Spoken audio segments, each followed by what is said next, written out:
into the time machine where the 80s movies gleam, a decade of dreams. Let's dive into the theme. Back to the future, where the DeLorean flies, with Marty and Doc Brown reaching for the skies. Oh, the 80s, in the movies we'd flee, from Ghostbusters to Goonies, it's where we want to be. We're dancing in the dark, with our hearts so free, in the land of 80s cinema, where we all agree. Ghostbusters on the scene, with their proton packs, chasing down ghosts in New York's urban tracks. Who you gonna call? That's the iconic line when supernatural troubles on your mind. The Goonies had a quest in Astoria's best, finding treasure and friendship in a kid's protest. Ferris Bueller's Day Off, a day to remember. Skipping school with Cameron in September. Oh, the 80s, in the movies we'd flee, from Ghostbusters to Goonies, it's where we want to be. We're dancing in the dark, with our hearts so free, in the land of 80s cinema, where we all agree. Top Gun's high fly, with Mavericks dare, risking life and limb in the air so rare. The Breakfast Club, where detention was key, 5 different worlds in one day's decree. E.T. phone home, under the moon's glow, a friendship beyond the stars. What is up, everybody? Welcome back to another episode of the Real Uncommon Podcast, our 160th live stream. Happy Aloha Friday, everyone. I hope everyone is doing well. It is the weekend. It is time to relax and chill. I hope everyone had a great Christmas. It is now Christmas weekend, and we're going on to New Year's. But before we even get started, Dee, how are you? I'm great. Oh, You're muted, Dee. Sorry. it's okay. I'm doing great. Thank you for asking. And it's Aloha Friday. We got lots of people in the chat. You got to do with me today, Hinano. Crack my neck. Oh, I can't. Okay. It's going to be off tune. It's going to be off tune. And we got all these people watching. We got the co-CEO of VeVe in the studio right now. We're going to look silly. You look silly. We don't want to lose any subscribers either. Okay, I'll just do it myself. You got to do it. Okay. It's Aloha Friday. No work till Monday. David's like, I got to get out of here. I got to get out of this place. No, don't go away. We're not chasing him away, are we? He's still there, right? He's like, I don't know what I got myself into. But before we get started, how about we do some house rules first, T? Okay. Yeah, so chats, we appreciate everyone for being here. We do have a few moderators in the chat. We've got shout outs to Raven, Video Shane, and Evolved. And they're going to be keeping an eye on everybody. So this is a community podcast. So it's made by the community for the community, as we like to say. But just like when you come to our house, we expect everyone to be respectful of each other. So just don't be a dick, and we'll have a great show. And that's all. That's pretty much it. So we're going to have a good time. Also, we do have 2 extra special guests that are in the studio. They came early. So we're just going to bring them up now because we have about, I think, an hour and a half with David. So we just want to get right into it. So we're going to bring them in. But yes, there are 2 other guests in the studio. That is a surprise that we didn't advertise that was coming. But I guess we should get started, D. I don't know, D. Before we get started, it is very unprofessional to be interviewing a CEO out by the beach, I think. So I think we should get out of here and go to the studio. Yeah, that's it. All right, let's go, go. guys.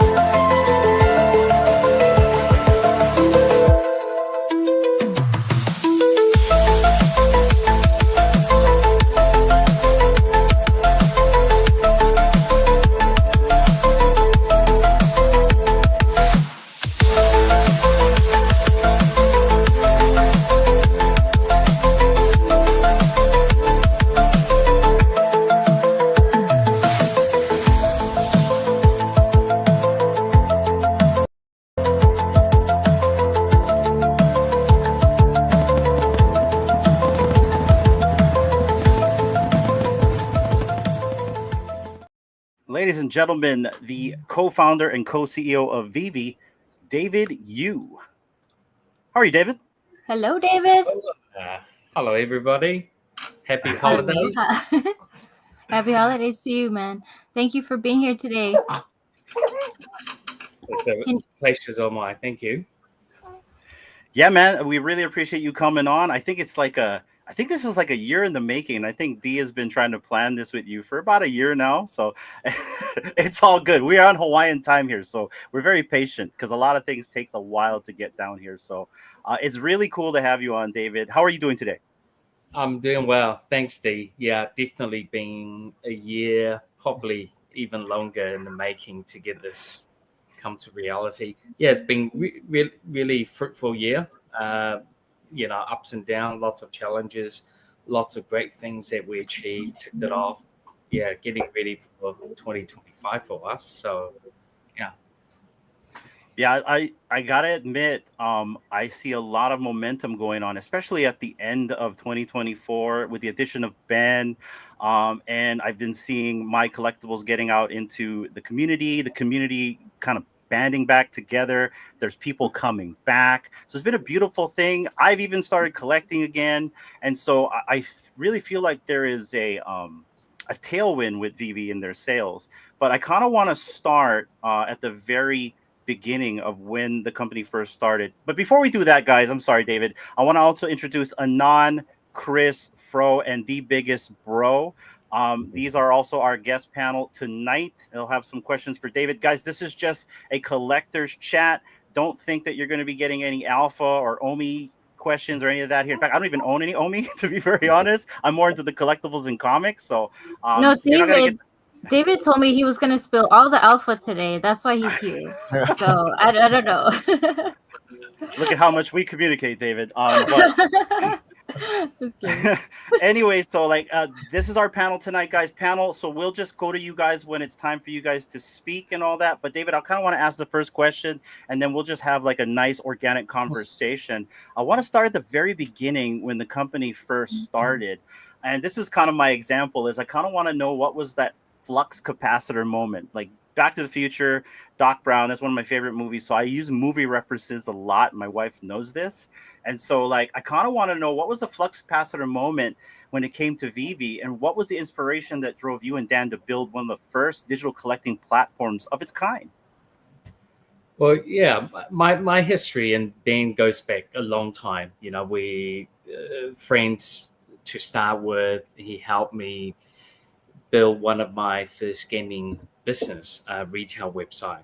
But the moment that the flux capacitor moment for VeVe really came when we realized that the collectible industry, which has always how emotional and nostalgia, that culture significance, that we could evolve into a digital age that no one can ever imagine. So both myself and Dan, we were very much inspired around 2016-17 by the convergence of blockchain technology. And when you put the things together, the fandoms and the growing of that digital economy, we saw an opportunity. to not only preserve the magic of collecting, but also to make these this industry accessible and interactive for fans worldwide. Our goal was to create a platform where all your favorite characters, superhero, your cars, brands, to bring that storytelling into that one place, and really to celebrate that in a whole new medium. So, I mean, we kind of knew there would be that gap and that bridge between that gap of nostalgia and innovation. And having great brands that came on board, that moment we knew we could be building something and we could be changing that collectible industry as we see of today. Very cool. So I got another question. Can you kind of explain to us, for both you and Dan, when it came to building the company, the concept and the overall work it took to launch like the first drop?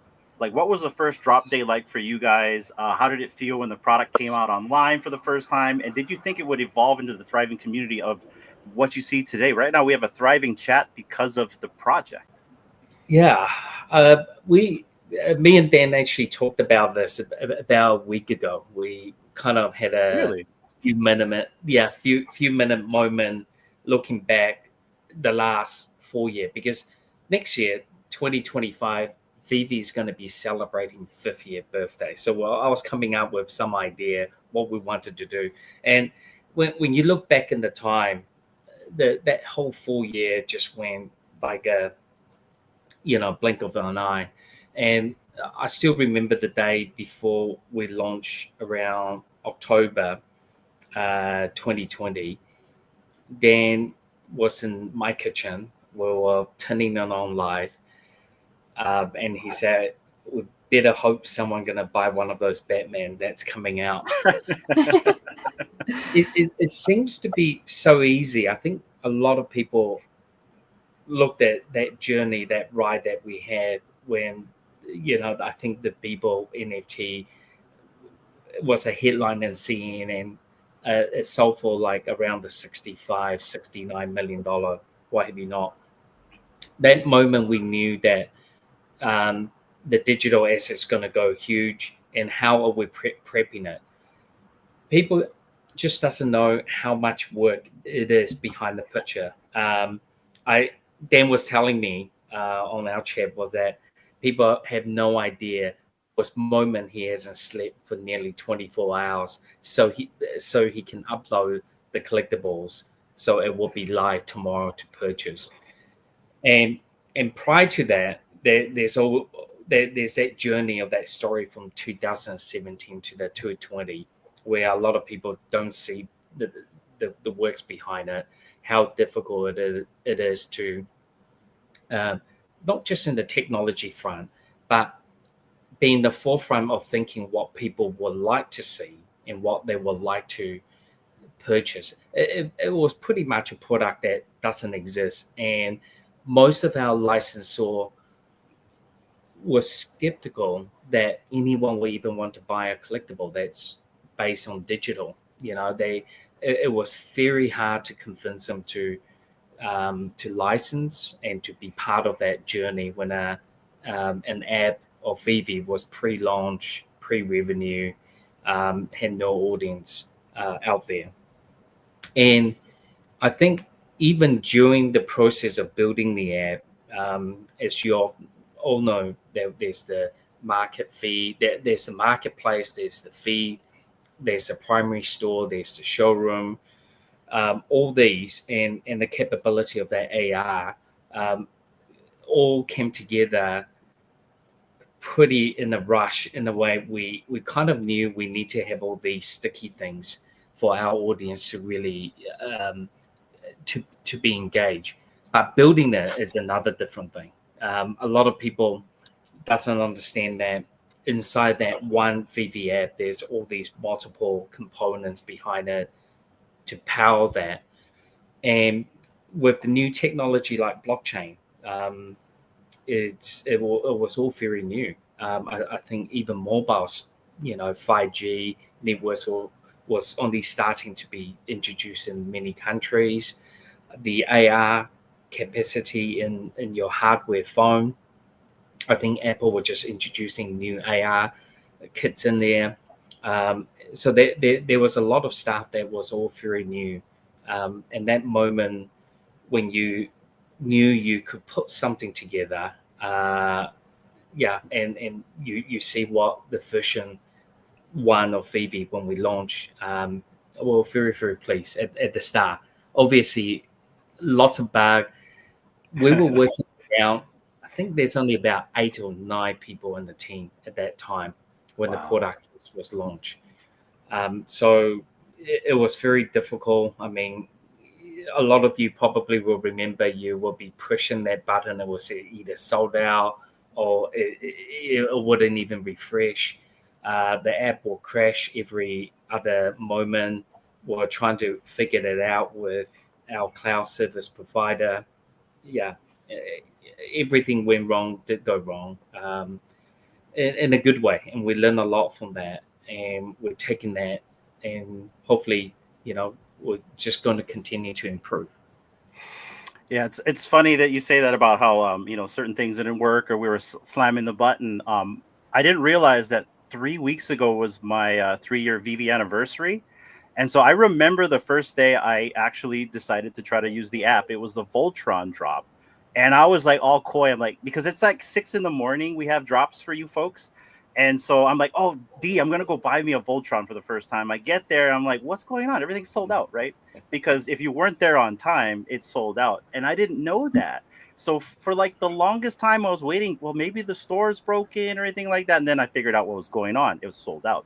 So I, I'm sure we have a lot of stories like that. But I kind of want to give the panel a little bit of room here to kind of ask questions as well. D, is there anything that you want to add to this?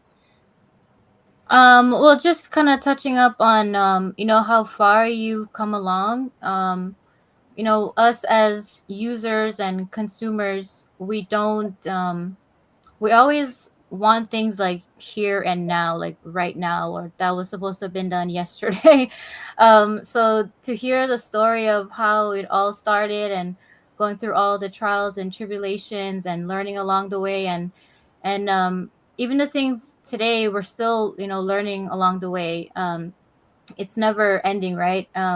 So it's nice to hear you talk about that and just see how far you have come, the team has come, and the users, the community has come and evolved to what we are now. It's just great to see. Yeah, it's just great to see how far you've come, and I can't believe it's going to be 5 years next year. That's massive, because yeah, that's really massive. So congrats to you and the team, and putting in all the hard work, for us to enjoy digital collecting, as well as physical collecting, because we got to match our physical to our digitals, and then be able to have people around the world that we can share it with. Because like for me here in my personal life, there's not a lot of family members or friends that I can just call up and say, hey, guess what I just bought today in the market. They're probably going to be like, I don't know. And if I tell them like a collectible, they're going to be like, okay, that's nice. So it's good to have like people with the same kind of passion that you can just call or DM or go up in a space on X and just kind of share that with them. So I hats off to you and the team for creating this space for all of us. Thank you. And, That's yeah. very nice. Thank you. Yeah. And real quick, guys, I want to also let everyone know that we have a sponsored giveaway from VeVe Official as well as Omili Tees. We're going to give away a free digital collectible from VeVe, and I believe Omili is going to give $50 of Omi away. So if you guys want a chance to win that, type in hashtag happy collecting in the chat down below for a chance to win a VeVe digital collectible for $50 of Omi from Omili. Big Bro, you're up. Go for it. Hey man, David, welcome to Aloha Friday. We're very happy to have you here. I'm happy to have you here. I'm happy to have you here on a time where VeVe is looking great right now. You have a team set up. I think you're going to be able to kind of like get to like watch and see what you kind of created with the community branching out and everything like that. So I'm really happy for you during this time. My question to you is, if you can have a day with a fictional character of your choice, who would it be, and what would you guys do? Oh, It's a good one. damn. Um, He's stumped. well, yeah. Well, there's so many. Yeah. I mean, there's superheroes. Wow. Can it be the entire Marvel universe? It's whatever your imagination is, my man. No problem. Yeah. I mean, I don't know. Maybe I'll go back to Star Wars. I grew up with that Star Wars. Very nostalgia. I mean, there's a lot of stuff I will probably want to know from Darth Vader, you know, from him, and understand what happened, that whole story.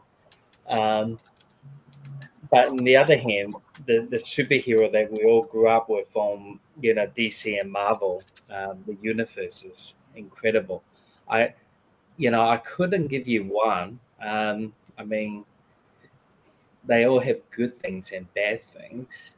Do I sense the Sith in you, Lord Hugh? Look, I know. I probably will have Yoda for a day. Maybe Nice. I'll be a lot more wiser and learn a lot more from him. That's cool. was a good Big Bro, question. anything else on the question? No, that's perfect, man. I'm happy. Hell yeah. And just to kind of like follow up on that question, Big Bro, who would you choose? Oh man, I'm gonna go with Diana Prince. Let's go. For obvious reasons. We know we can share the truth together, fly around an invisible jet. You know, it's a beautiful thing. You know, and my wife loves her, so you know it's understandable. You know what I mean? Like it'll be all good. Works. Yeah. We all know where that lasso would be used. You know what I mean? I know my wife would be using it on me. So how much did you spend on comic books? My only weakness. Anyways, all right. So moving on, David, I kind of want to shift to your concept of a third place. You've mentioned in the past about this concept of VeVe being our third place, a place where people from all ages and cultures and status can kind of come together and celebrate our passion and love for collecting. What's your thoughts on creating a special place for the people that are looking for belonging? And let me give you an example. Let me kind of frame this question. When I was young, and I was collecting, there wasn't really a place where we could hang out to discuss our fandoms. Whether you were a jock or a nerd or a band person, right? You couldn't really find a place. So we used to hang out in the comic shop. That was like our place. And so VeVe now has turned into that third place, aka that comic shop for a lot of us older folks, newer folks, and other people that are either learning about digital collecting the first time, which gets them in the physical, and vice versa. But yeah, what's your thoughts on creating a special place for everyone to belong? Yeah, that whole idea similar. I come from a retail business. I own a local gaming store. A lot of you would know that gaming store have tables in the back, and that really how that third place came out. That whole idea was I think almost every single night of the week or even the day in our shop, we run events from Magic to Dungeons and Dragons to Warhammer. Every type of tabletop, physical, collectible gaming product you can think of, we have someone in there that will talk to you, will educate you, will bring you in, will welcome you. A lot of our customer after school, they spend a lot of time in our stores. In the back of the shop, if it's a sunny day, raining day, hailing, what have you not, there will be someone there. And about 30 minutes sitting down with them, you really will make a new friend.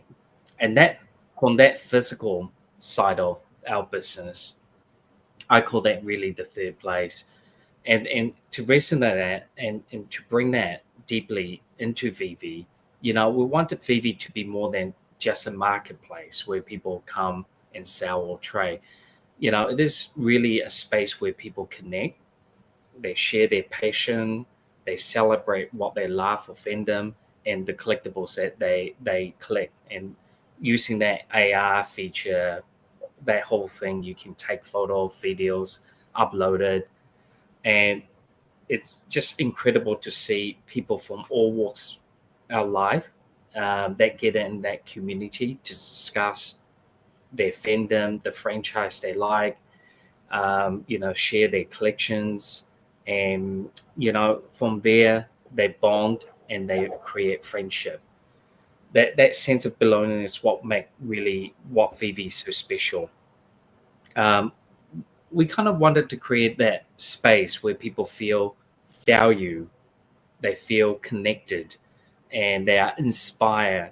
And all these are part of our vision for VeVe and what's going to be coming in 2025 in that VeVe-verse for us.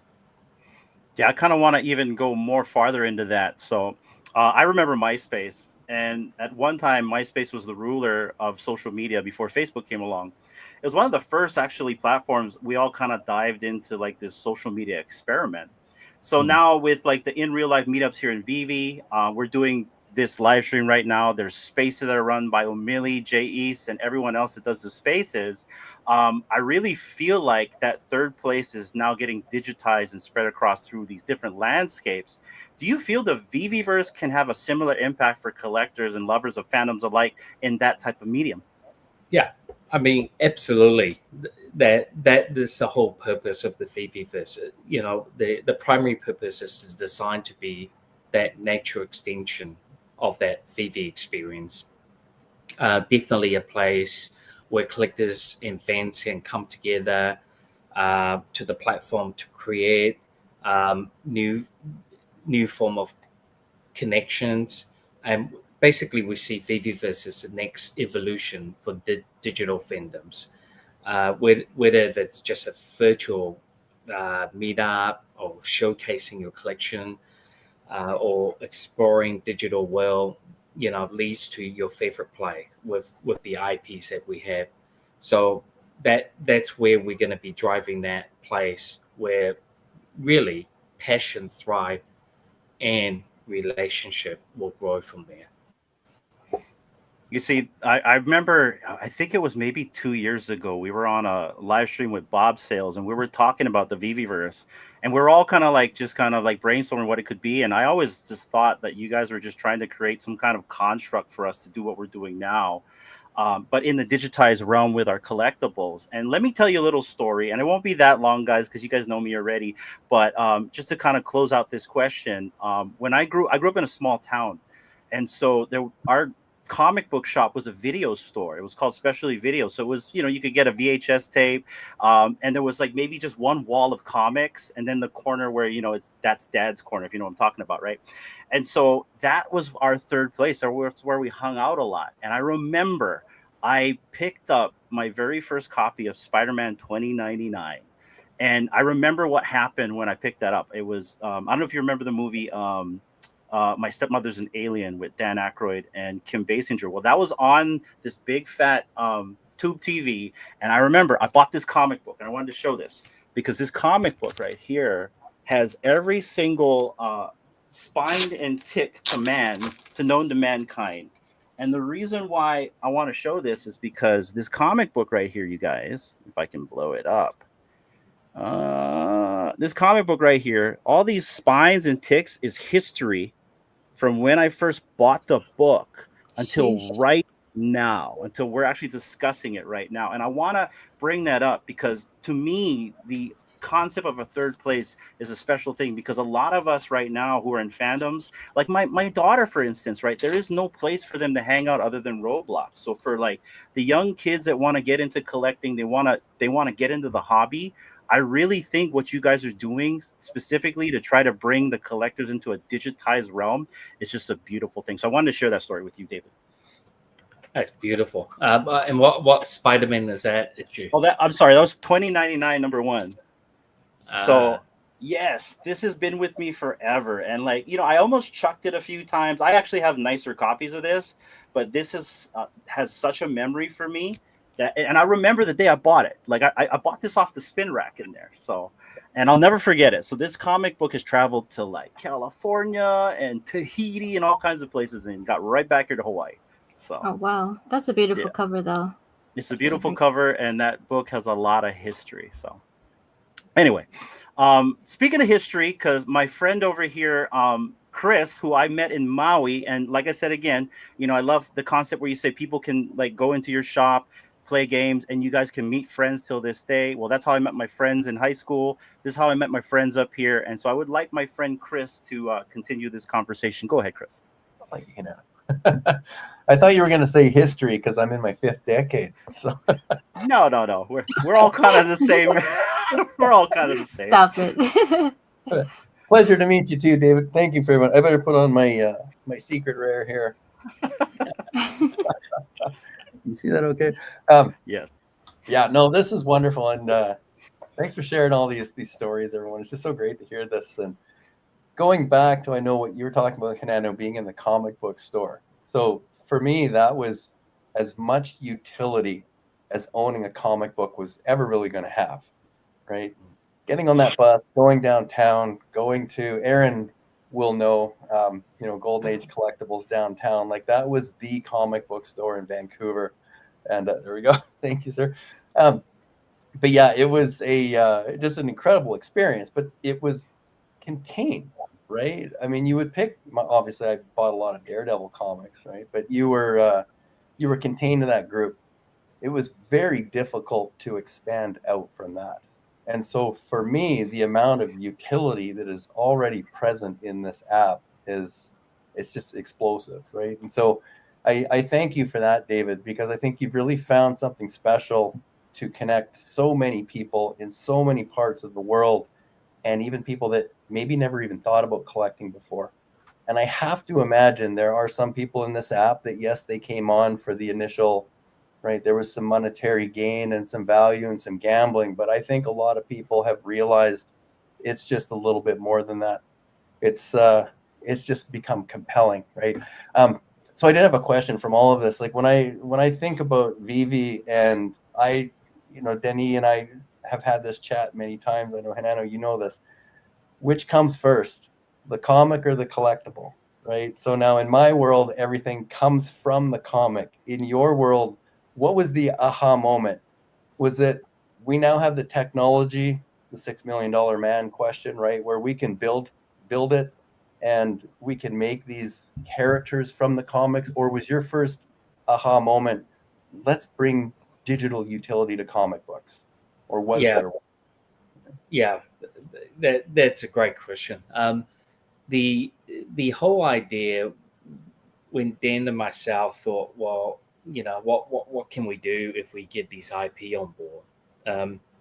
And there's many, every feature you got in there, from the marketplace to the AR, the video, the recording, every part of it was all being scoped out by accident in different ways. When we were meeting with licensors, they would be asking us, well, so what do you do after you have this comic book or you have this character? How do you showcase it? How do you bring it alive? There's so many micro stories that brought us to where VeVe is, that what we have put together. But certainly the most important focus point was you need to have that comic, you need to have that collectability, you need to have that fandom, and that's what we wanted to do. And there's many multiple parts in the ad. Is so difficult because from one licensor they go, well, we don't really think XYZ should be mixing with ABC characters, or this vehicle should be in the same space with that because they're in a different time zone. But for us, we always knew that collecting came from the heart of when we grew up, And when we grew up, we used to play GI Joe figures, if you remember, and then you'll have Star Wars figure, then you have He-Man, and you don't really treat them different. You play with them together. So it was very important that we wanted to ensure we built an app where number one is for collectors at heart, and then that definitely in a way the technology found its way, and we didn't actually create any technology as such. Myself and Dan, we didn't build the mobile phone. We didn't really have the concept of building eBay. eBay was around like a marketplace. The AR feature from the phone was designed by the phone operators and the software behind it. And furthermore, we didn't create any of these nostalgia brand. They grew up with us. They were part of our spirit when we put VeVe together.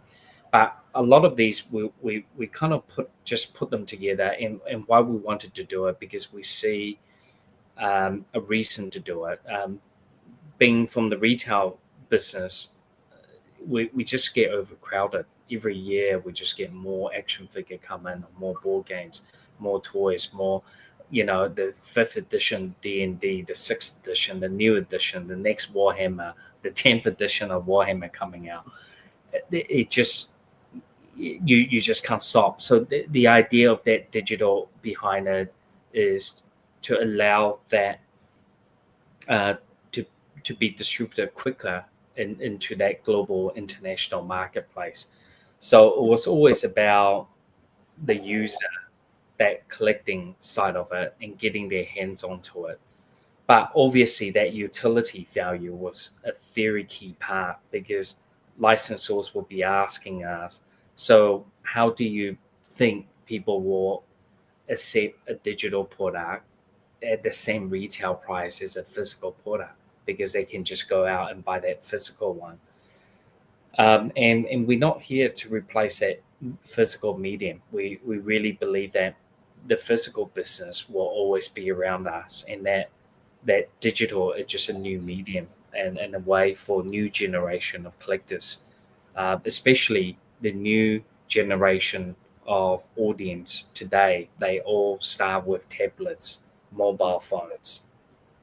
Schools, they're already using laptops, and buying digital skins for their characters online. So all that will resonate with them even more. And their generation, their kids will adopt that even more faster. And you'll see that trend continue. And that's why we still got that physical, because we grew up with it. Our parent had it. So that utility value and how we see that sentimental value is very different. But we're definitely in that bridge and gap where the industry is transcending to digital. That's cool. That's kind of where I see the background, because I think a lot of people that maybe follow those blogs I write for Go Collect, right? I mean, I've been digital media now well over 20 years. So for me, it's not a shocking thing that NFTs and digital collectibles and this entire space is a thing. To me, it was a natural evolution. It was just a time variable when, right? And now we're starting to see this come to fruition. It's one of the things when I started writing for Go Collect, as I mentioned before, right? I mean, it's just a passion. I do this as a hobby to help share how excited I am about this, because I was a comic collector for many years of my life, and then a big part of my life changed, and I stopped collecting for 20 years. I would get the odd gift or something here or there. You guys brought me right back into it, and I've never had so much fun. Like, I am just so absolutely enjoying this, and I needed a venue to explain that and express that. That's why I started writing those blogs, right? Here I am now talking to you. This is a very moving moment for me. Thank you. But that's part of where I'm trying to bridge that gap, because when I think in terms of, say, the Go Collect community, right? This is a community that's built on physical assets and tracking the sales of physical assets, and those are done over eBay or a marketplace that's online, but you're still transacting a physical element And when I first started writing these blogs, there was some heat, right? It's kind of like, what? I don't want to hear about this, right? The whole NFT thing. But over time, right, I just continued to keep writing these blogs, and it was always about that passion. And do you know what you're complaining about? If you knew how passionate these people were and what a wonderful community, that you now have a new way of sharing the IP that you grew up with. And I think sometimes that's where the question is, do you see that that next evolution is maybe trying to educate more of the traditional physical collector as to what they could be experiencing here? Because I still think there might be some threat, some, hey, you're trying to devalue the, my Fantastic Four is worth, several $1 million, and you're now telling me I can get a digital asset. And my angle has always been, no, your physical asset is more important than ever. It's the foundation that grew all of this out of. So now here's how you can enhance that. Is that kind of the next step where you maybe see this all going? It's to onboard more non-crypto, maybe? Yes, definitely. And I do read your pieces on Go Collect, and it's just great to see people covering and understand that material will be source material in many years to come, and people will be going back and referencing what you've written. But going back, bridging the gap between the physical and digital collectors is important focus for us at VeVe, because we really believe there are tremendous value in like educating that traditional collectors about the benefit of VeVe comics. Like the secure ownership through that digital and access, having easy access to it and reading it in digital format. A lot of them, if you go, have you actually read your graded AF15, they will probably say, well, never. So you have that ability. And to showcase also collecting in digitally by highlighting, the VeVe comment. Important part is that how VeVe complements in that collecting side. And rather than expecting and telling them that, well, this is a replacement of what your physical, and educating them through that, I really think we can bring more people into this space. The storytelling, the partnership, the community, the blocks that you write, that drive, a huge part of what VeVe's undervalue is around these. So I think there will be a gap where that digital business of ours, and you start to see a lot more of when we go to Comic Con now, we release our own physical comic exclusive cover variant to bring these users on and onboard them. Especially we saw it quite successfully in the SDCC this year, New York Comic Con, even the D23. I think we onboarded and we have showcased a lot of the artists that are willing to draw for VeVe for a cover. And I think onboarding them through that way is part of that education. It will take time. I mean, comic books going for, who knows, I can't even remember, hundreds of years now. Yeah.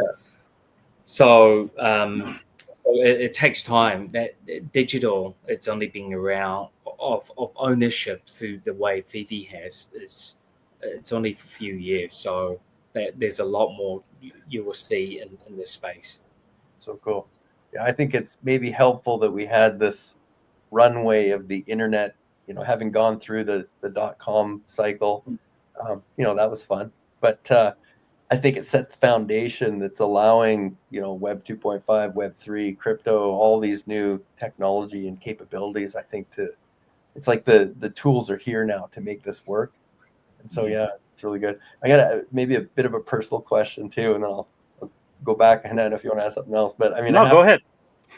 You mentioned earlier, right? A team of 9. Created something that, I mean, I had 3 alarm clocks set for Saturday mornings, right? Like, we were not going to miss a drop. And everyone in the house, everyone's phones were off. Mhm. Like I was the only device that was active. Like we tried everything, right? And so to have done that with a team of 9, where you must be today, I mean, it is asking if you're proud an okay question. I just can't imagine how fulfilling this must feel. Yeah, probably we won't use the word proud. I mean, it's more like it's part of that evolution of that dream, that the whole idea of that digital collecting coming together. But I think the journey has definitely been very challenging. From the start, you have environmental group people say NFTs are terrible for you. And then you have physical collectors who hate on us in a way they couldn't understand why, and they kind of understand what it is. You sort of go through a bell curve in that growth phase where people get excited and then the technology eventually get adopted. But seeing the incredible fan base and the community that built around that VeVe, it's very humbling. But like you say, it comes with a lot of criticisms and high expectation from people. And what we're trying to do is try to find that balance. And that's what. And we have a fantastic team now. Dynamically, we've seen 2024. We changed a lot. We launched the VeVe comic app, onboarded a lot of new publishers. The VeVe 2.0 has officially been launched. A lot of features getting updated. Our partnership with StakeUp, allowing ways to trade and purchase in the secondary market. So we come a long way for sure. Yeah, the easy button still what got me, and I love it. I just lots of changes, but I'm still loving it. I can't deny it. I have so much fun, and I'm reading so many comics that I haven't picked up in decades. Right, so and Dynamite, the founder of Dynamite, we kind of message each other quite a bit, but mostly not even about work. A lot of time, not even about work. It's about what you're reading, what you're collecting, what art you're getting. So you're with the like-minded collectors out there, and that's what a lot of these VeVe communities are about. But going back to Dynamite, they got some fantastic stuff that we've been releasing. Thundercat. Oh god. It's great. We got some of those. I was lucky enough to score mint 185, and I am not letting that one go. So I'm super stoked by that one. I had to look at it twice. I'm like, is that 185 I got? Let's go. I don't know, if we're getting into mint numbers, we're going to need another show. So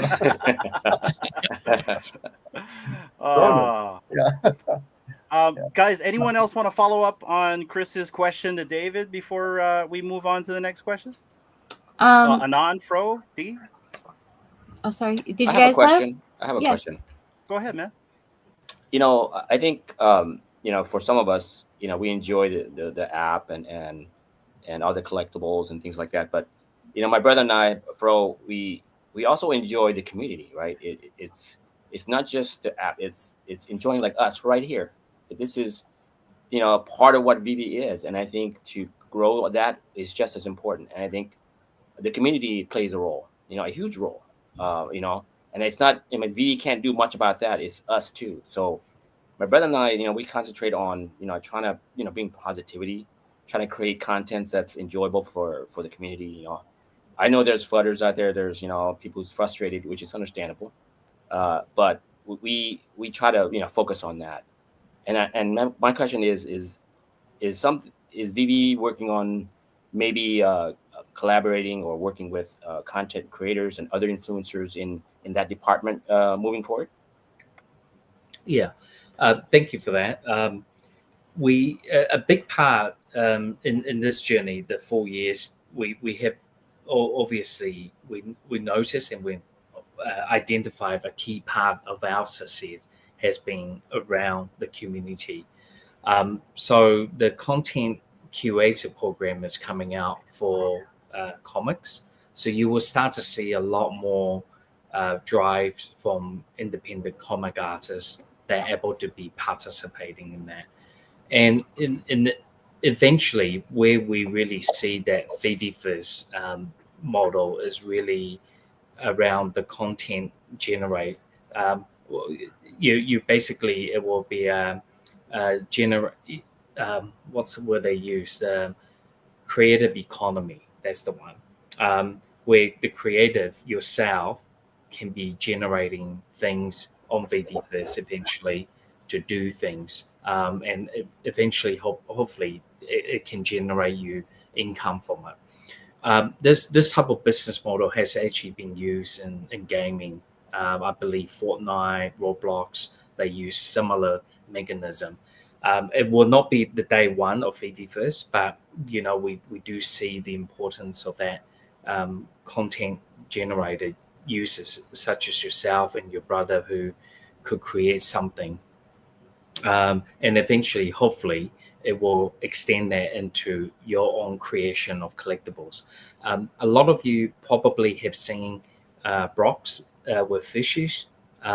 He's one example that we're learning and try to for me in particular is try to understand the user engagements and the product quality versus that storytelling of an IP that is generated from a fan himself and created that whole economy around the fishes and having that captive audience and how he will continue to write that story and reward his users. I believe there's a one-of-one collectible that just came out recently going crazy nut price. Someone won that. And that is basically will be out there. And other things will be the affiliate program that we are going to be looking to launch.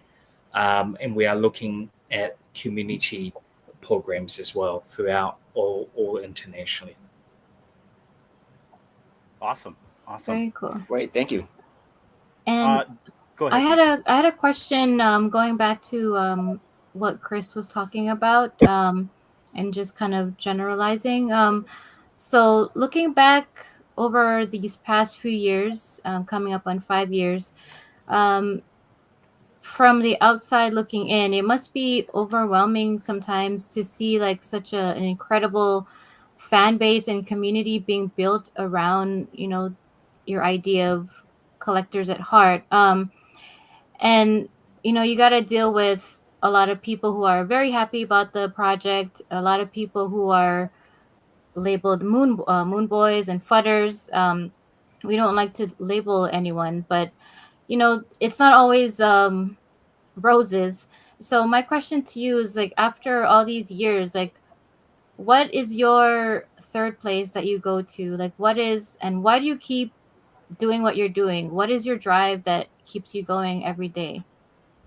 Yeah, thank you. Number one, the passion, the passions I have for the collectible industry that I have known all my life, what really drives me and keeps me going, and that mission to accomplish for me to get every brand onto our platform, it's another thing.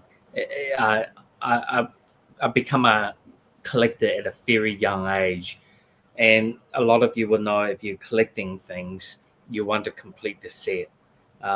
For me, VeVe has become, I put everything, all my heart, my blood, sweat, tears, everything into this. So the idea is I want to see that fandom continue to grow. There's a lot more we haven't got on VeVe, and I never really count what brands are on VeVe. I count on what is not on VeVe. That really, number one, drive me to get there in the business sense. But in a way, I do also need to stay very balanced. to put my thinking, because every brand that we put on articulate into certain reasons and why we done it. And my third place, pretty much, I spend most of my time on looking on my passion, which is collecting. I have a nice collection of comic book and cards that I enjoy, and going back to stamps and some coins. I continue to do that. That passion, when I go to Comic Cons, when I have to work in the stands, and when I get that moment when I get to walk around to look around and do trades with other dealers and other collectors out there, really drive me and really connect me with what's happening in that real world as well. So for me is really, and I will advise everyone, is just to really stay balanced. You're always going to get negative comments on everything. Even if you get it all right, there'll be another day, another week, there will be some other things that will happen. And the goal is really to aim for that, at the end, what's going to happen at the end. That end goal is that my drive. And I know you're going to have to drive through that tunnel or that fire, whatever you call it, how I just need to continue to get to the other side. But there's, in me, in a way, I'm a kidult who loves and very passionate with that industry. Yeah, a kidult. I like that. And that passion, really, it's unstoppable. I mean, a lot of like yourself, you guys put on this live stream, 100 and something live streams. It just become yourself, that soul. And VeVe is that for me. So that third place come quite well as a great balance of what I do. So I enjoy it very much. So I love that. And I kind of want to thank follow you. up on your question, D. I talk about some IPs on the app. I am a big Star Trek fan, and I know we don't have much of Star Trek on the app yet. I'm going to say yet, and I'm not asking for anything unless you want to tell me. But there was a lot of storylines in Star Trek and tropes that really resonated me with as a kid. That kind of, I want to say, helped shape me to the man that I am today. Like I was a big believer in Starfleet. Like, humankind could actually be kind. And so that fandom really kind of helped me be the person that I am today. Is there a fandom that did that for you? yeah, what grew up, while I was growing up, I was deeply into the Star Wars, that storytelling, that world building, and the sense of adventure captured really my imaginations. And in a way, it taught me the power of greatness, the narrative, the stories. And for me, I guess a lot of things in IP out there, they are more than just entertainment value for me. I guess for me, it was an escape, a source of inspiration, a way to dream bigger. And these fandoms and all these things that we grew up with absolutely shape, who I am today. Um, Fostering creativity, curiosity, um, and in a way, it made me appreciate artistry behind these universe a lot more deeper. And and part of what VeVe is about, and also laying all these groundwork for things that I desire, is building something that celebrate that fandom and storytelling to a global scale. So you know, Star Wars really kicked it off for me. Um, I I moved to New Zealand at a very young age, so I kind of had both. You have the manga, the Asian movie, and then you have the Western, and they are very different.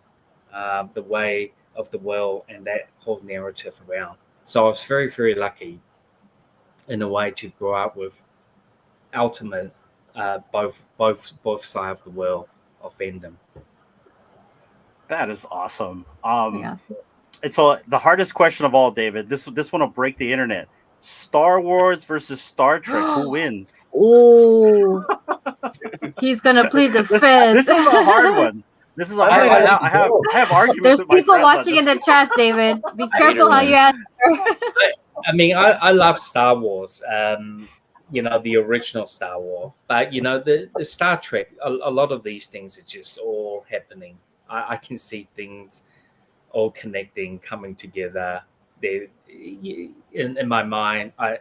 And we have a lot more Star Trek stuff coming out. If you nice. love Star Trek, the team have built some amazing, wonderful products. We haven't released, and it will definitely be on the 2025 calendar. That is awesome, David. Oh my goodness, I'm getting goosebumps, guys. Fro, next question. Go ahead. David, first of all, thank you for your time and for being here. Greatly appreciate your time and hanging out with us and answering questions. Good to see you again, brother. Like it's been, I haven't seen you since Comic-Con. Yeah, thank you.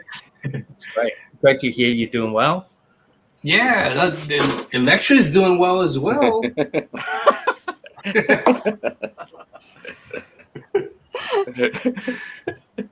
I just got a quick question. Nothing too hard, but I meant to ask you in person, but I never got a chance to. What was your favorite drop on VeVe thus far? I do have multiple favorite, and obviously, I have artists I love favorite. There's IP I love the most, and I've been waiting, to drop. But so far, something that I found really, really important for us as a company and for the team. I do have to say, I think the Steamboat Willie was a very important drop.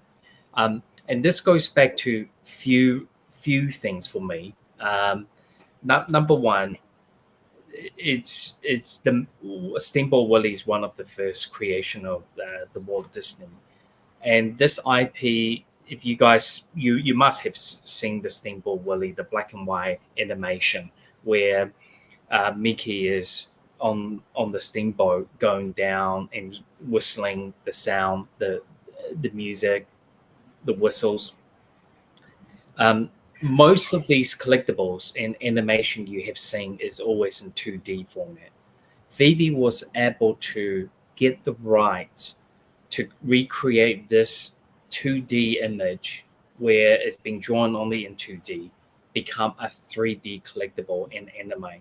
So I was almost touched that I won't say we're the 3D Disney studio of it, but we brought out the 3D animated collectible of this. So you're not just getting the music, you're getting the animation, you're getting something that's black and white, turning into a 3D and with today's technology, bringing it out in AR and seeing what Steamboat Willie, the Mickey, will look like as a 3D representation.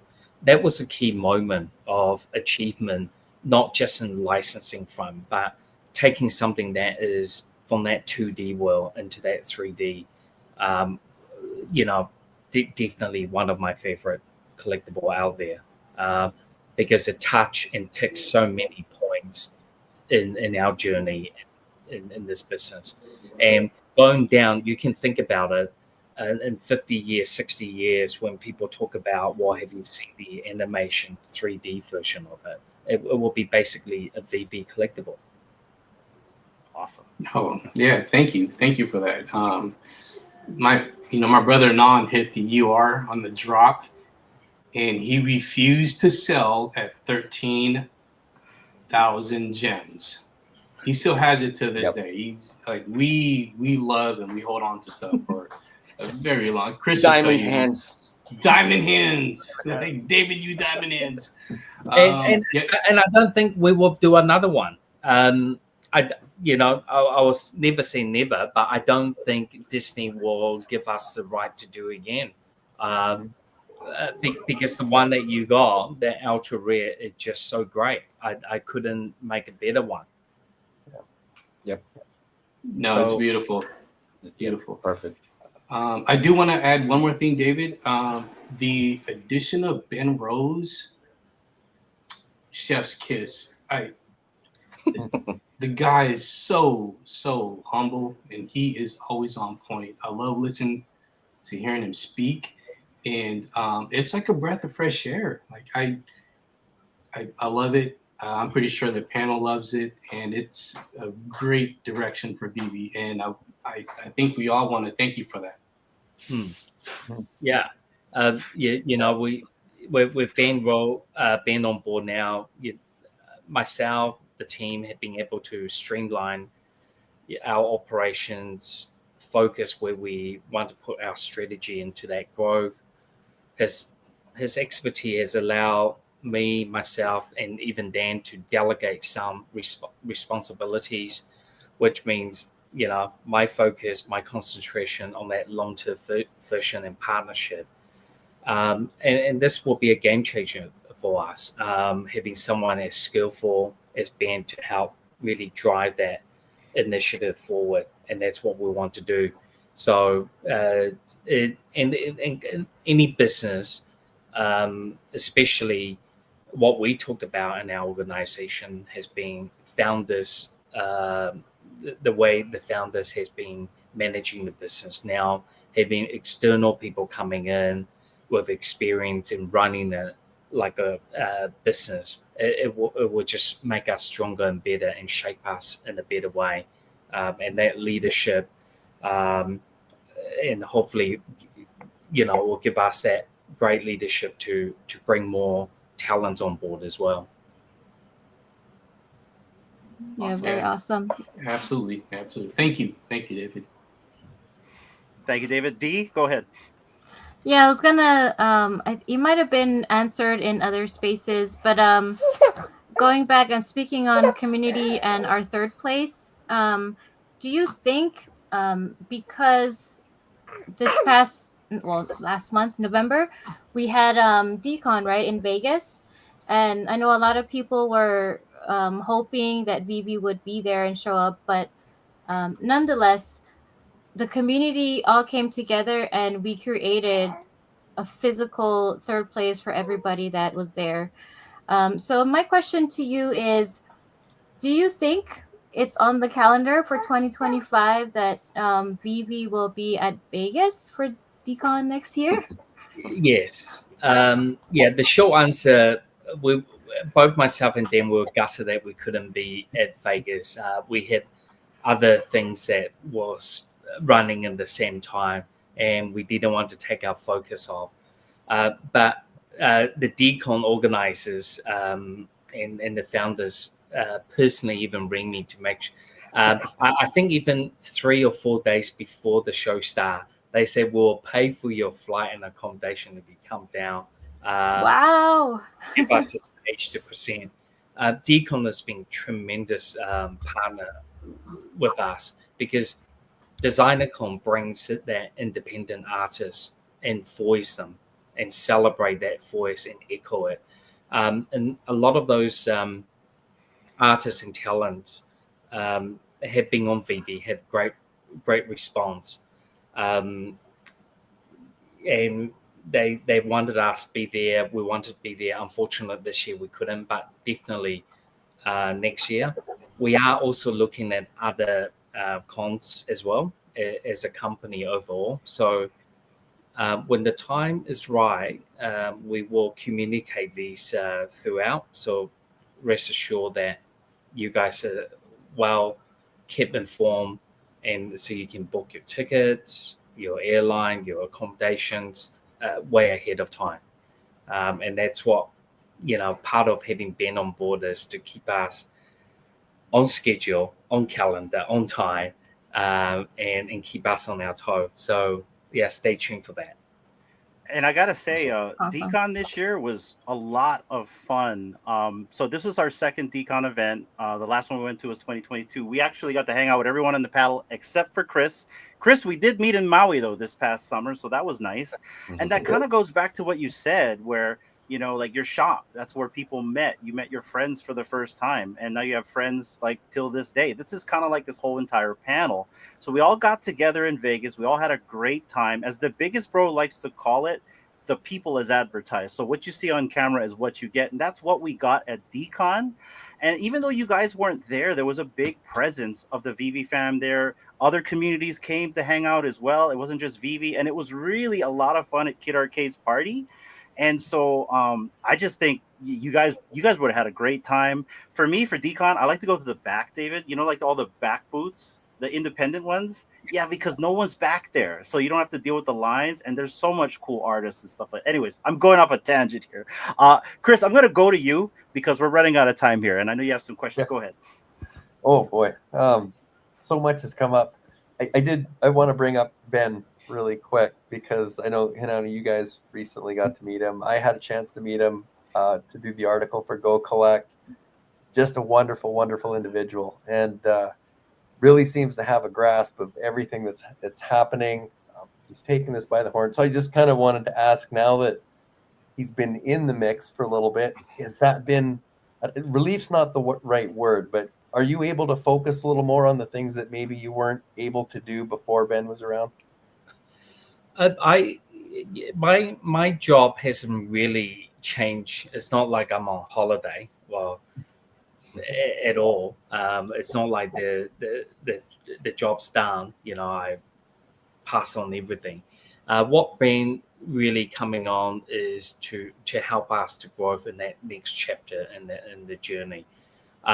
He's definitely have given me a lot of different perspectives of ways of doing things and seeing the way how other people will do it. So in a way, we co-share the role, but we define the role very in a way we do cut it down in the middle.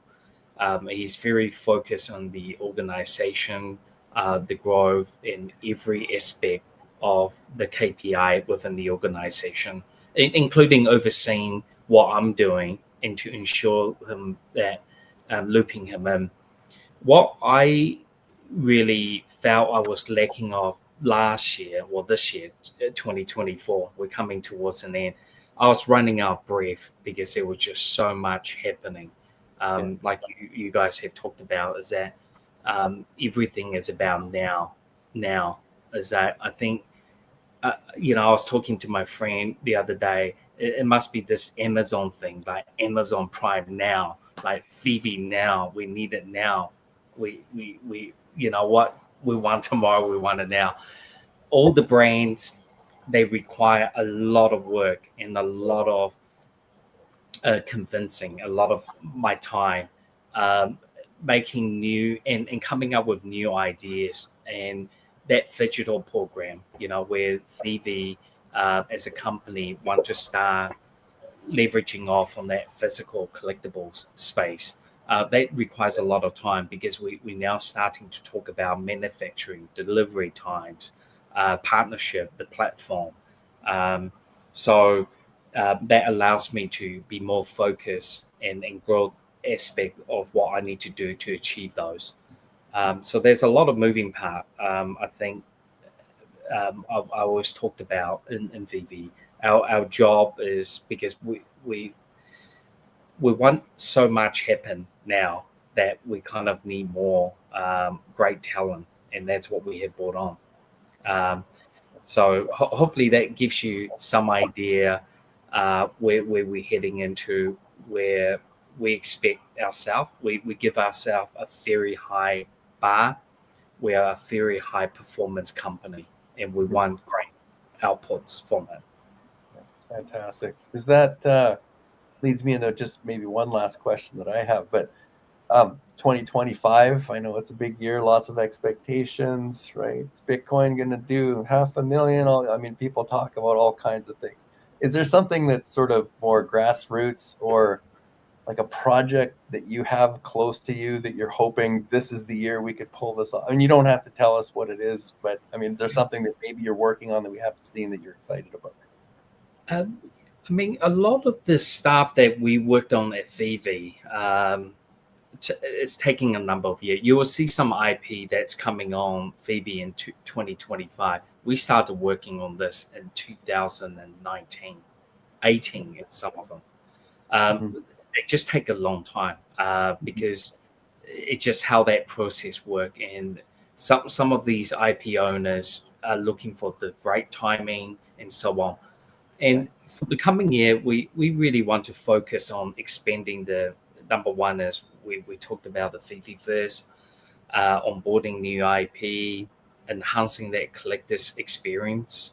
By the end of 2025, what I really would like to see is that VeVe first will finally, in a way, fully realize as a dynamic space where fans can interact. They can come together, showcase their collections in a way they never imagined it. And we're also exploring a deeper integration of, AI and social features. We just constantly try to improve to be better in that side of our business. And, without giving too much away, you really just have to watch that space, and hopefully we can tick it off. Yeah, there's a checklist of about 50 things I would love to see on there. And yeah, some you hope for, and others I'm just very, very happy that we have. So, but thanks for that. Great answer. Awesome. Dee, it's my understanding that you have some community questions. Is there anything that you want to add to this? Yeah, I'm gonna pull up this one first. Hold on. I got from 2 community members so far. Let me just present this. I don't know if you guys can see that. Yeah, I got it here. Shoot. Yeah. Okay. So this question, David, is from Mahalo. So he posted this on X today, and he says, "This beauty has arrived. This is a super rare book given out to the attendees at the South by Southwest Marvel panel when VeVe Comics was officially announced." So he brought this copy to New York Comic Con and got it signed and sketched by Ryan Stegman. And you and Dan also added first signed. So he wants to know, what is the significance, if there's any, to VeVe regarding this? Sorry. Mahalo, I will be gladly receive this as a gift from you. And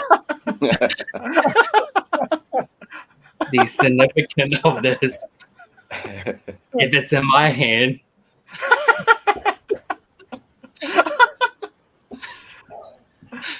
okay. Let's talk about this. Great answer. This comic was released at South by Southwest, and the story behind this was part of our launch of the VeVe comics, and Marvel did give us, if you were attending at the at our convention, the announcement where Dan and CB, the editor-in-chief, on stage and basically sit through the whole panel, you would have got a digital version. As you walk out the room, you were given one of these comic book per customer. And this specific cover, I believe Ryan Stegman possibly have sold the cover, which is 3 parts, into one book. I think the offer price was somewhere around $500,000. But going back to this specific cover for the VeVe giveaway, it is very, very rare. They could possibly only be few hundred copies being printed for this. It's a beautiful cover, and that was part of that whole X-Men relaunch from Marvel Comics. So and I think he's got some remark on it and signatures, everything. Yeah, so it's looking good. But definitely, Mahala, I honestly didn't know you were going to bring this up. I'd be gladly to receive it as a gift. So I'll see you in. I'll be expecting this on the next time I see you in that Comic-Con. Just clip this out, David. Just clip Yeah. this out. Oh, man. That's funny. Let's go. Okay. And then I had one more and this is from Omili. And so first of all, Omili wanted to say thank you so much for supporting his t-shirts, and even wearing one tonight. And he's very happy about it. So shout outs to Omili. Yeah, it's part of. And by the way, guys, I bought this one, so I buy a lot of his t-shirts. Thanks to Amy, who helped me organize all my pickups, deliver. And now this is what this community is about, that we need to support each other, and like ourselves, we support Omili with his creation. So if you like his work, definitely go and get one. I have a whole collection from the first t-shirt thing he designed with me and Dan on it from a few years back. So it was pretty cool.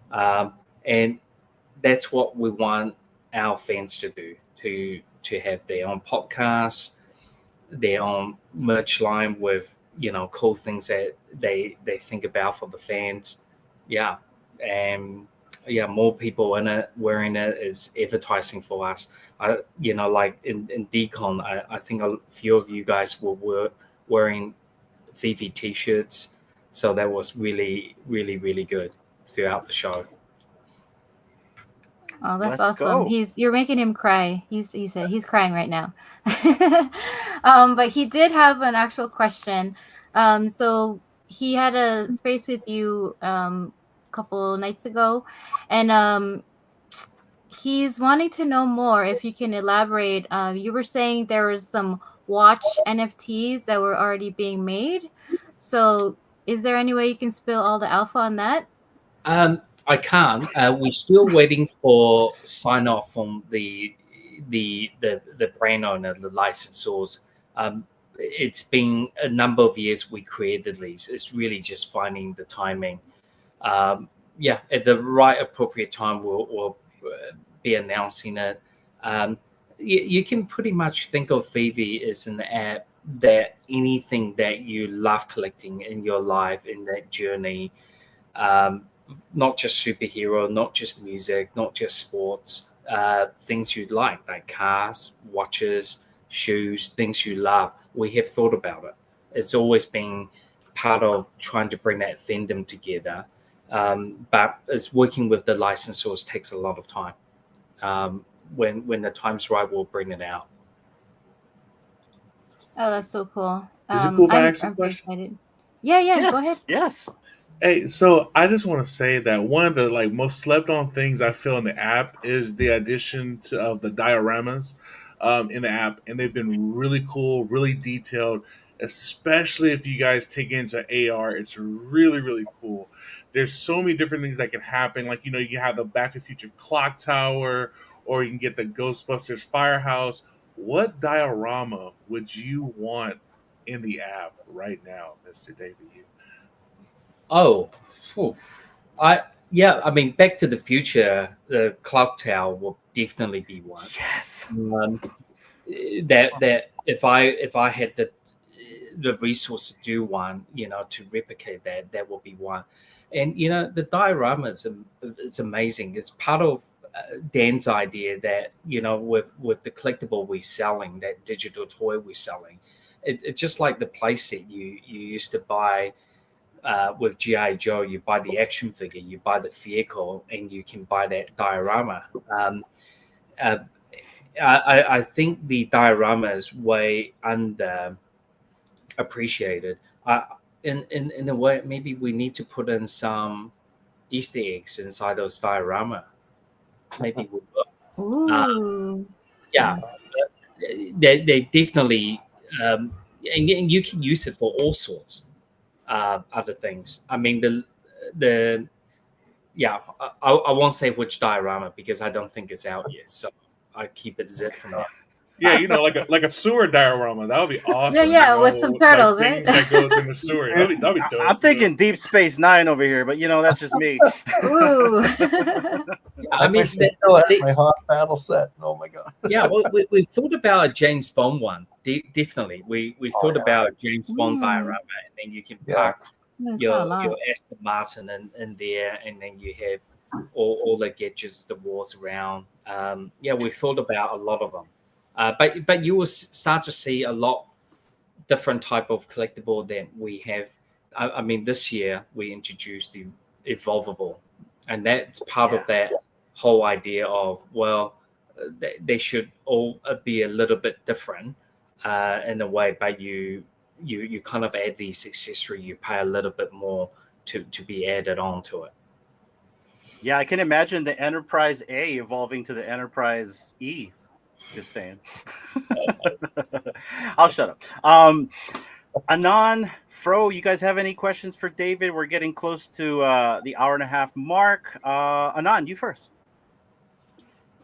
No, I think we went over a lot, and I appreciate David for taking the time to explain a lot. I mean, that's quite a bit. But again, I'm going to go back to our topic is the fun factor, right? The fun factor using VeVe. And I remember first time getting the app, and the buy now button was like super exciting, right? Even though we never get it, but when we do, it's like, man, that it's the adrenaline rush, right? And I think now, because it's changed a little bit, people are looking for something else, right? They want to have that fun factor again. So what can we do moving forward to create a similar thrill in the app? Yeah, I'd love to hear your idea and your thoughts. Feel free to come up with something, but be very thoughtful before you just send us an idea, and just think how, because there's a lot of mechanisms, parts for VeVe to work, and especially with our licensor, we want to make sure that the product is still is exciting, refreshing, like you have talked about. I mean, I remember in the early day, the favorite icon I would love to look at it is the green truck. The minute you hit that button, you got it. The green truck still need to deliver to you. So that thrill factor and pulling out something great, it's important, and we want to. And I think a lot of people in the physical world, they do that when they buy the blind box toys, or they buy the trading cards, a sports car, when they pull that one-on-one out. So if you have great ideas and you thought about it, I would love to hear from you. I mean, if there's ways we can bring more fun back, and give you that excitement, that's what we're here for. We try our best. See if we can make it work. Awesome. Okay. Chris, final question for Dave.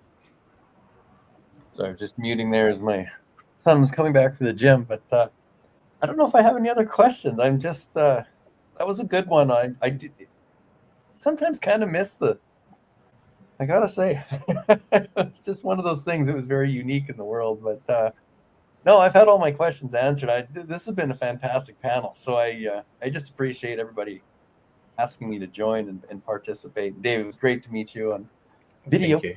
But no other questions here. I'm good. So. Awesome. Fro? I do have one. But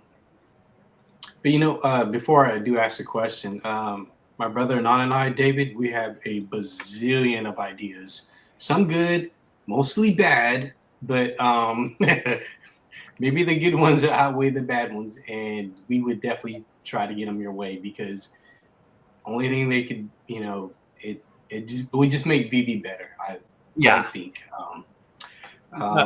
appreciate that. I mean, and we make many bad ideas ourselves as well. I mean, you learn from it. We probably have a whole list of bad things we could have done better. So yeah, I mean, it all starts from somewhere, right? Yeah, no, absolutely. And one of the best things is Electra, and thank you for Electra. I mean, another chef's kiss. Yeah, Does Jennifer Garner know she's on this app?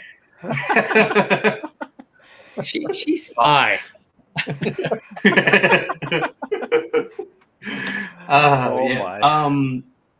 My one and only question before you have to leave is just real quick. The penny black digital and physical, that was amazing. We can't stop talking about how amazing that was, and we actually got a physical, and I was able to have one. Will there be more going forward? You don't have to say what, but I mean, is there more in store for us for the VeVe fam? Yeah, definitely. I think a couple of nights ago I covered something around the stamp. The stamp collectible is probably one of our best selling items in terms of quantity, because the low value behind it, and stamp collecting is still one of the largest collectible market in the world. I can't remember how many stamp USPS sell every Christmas. It's in the tens of millions, if not nearly reach hundreds of millions a year. So the importance of stamp collecting, it still exists. People still buy them. And the significance around bringing some of these historical stamp to from hundreds years ago and back to VeVe, it's around connecting that what we mentioned, why VeVe existed, because these are the things that number one, you probably never thought you were gonna ever collect a penny black stamp in your lifetime, but you are doing it now. We're bringing it to you. We saw the significance of reconnecting, and I hate to use the word sunset collectible. There's no collectible businesses in sunset going down. I guess what I'm referring to is generation, because we probably refer to stamp collecting as our grandparent, and maybe lucky enough our parents still collected. But I kind of wanted to reintroduce stamp collecting to our audience, especially the younger one, because the historical value around it and that education thing is very important. It's same as going to the comic book. You selling a $50,000-$60,000 Amazing Fantasy number 15 first appearance of Spider-Man. You guys will relate to why that comic book is $50,000-$60,000 for a 5.0 grade versus a digital collectible. But connecting that stamp and that same mentality is quite important. So, and going back to answering that, is we do have a program with our partner Stanley Gibbons. We have saw the overwhelming collectors who love it. There is other program we're going to be running as part of the Penny series. And many of you probably don't know, Penny Black is just one of the stamp. There's a different penny color out there, and hopefully you'll see these in 2025. Yeah, you should see his collection that Fro has of stamps and coins. Maybe one day he can bring it and show it. It's like albums of it. It's incredible. I got probably over 10,000 plus, David, and they're all categorized and in books. And he's not joking. binders. He called me. He called me and FaceTimed me what he was doing. I saw stamps. I saw coins. He bought someone's collection just a few days ago, and his whole desk was full of coins. Yeah. About 2.5, 3 years ago, I had a weekend off in the US, must be 3 years ago, and I went to a yard sale, and I bought someone's entire US stamp collection. The craziest thing is he had everything from the first stamps as a hingeman.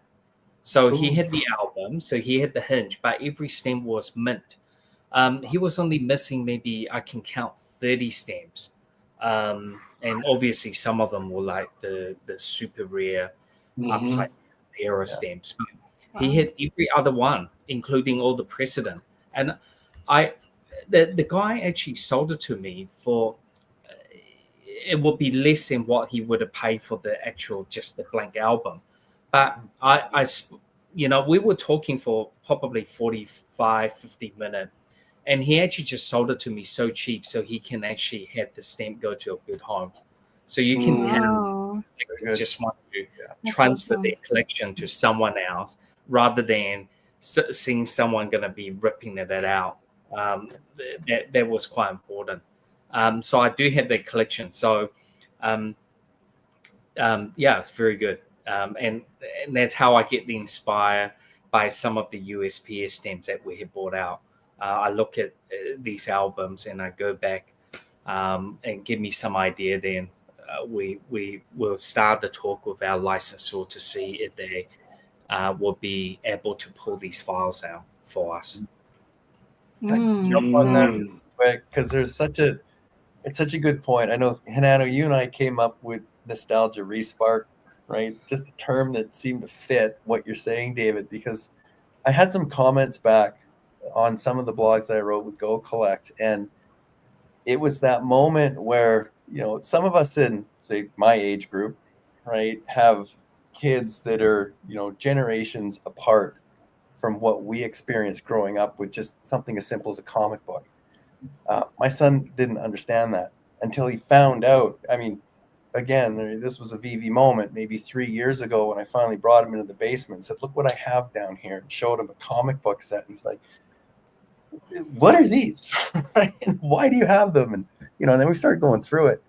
He understands the digital, but that connection, right? When a Deadpool movie comes out, when he sees a scene with Daredevil, who we talked about this on the way to the hockey tournament we're at today on the highway in the car. And he's like, his vision of Daredevil was, a couple of joke scenes in She-Hulk. Complete not understanding. He does have a sense of humor as a character. He's been given some stuff, but there's a lot of history there.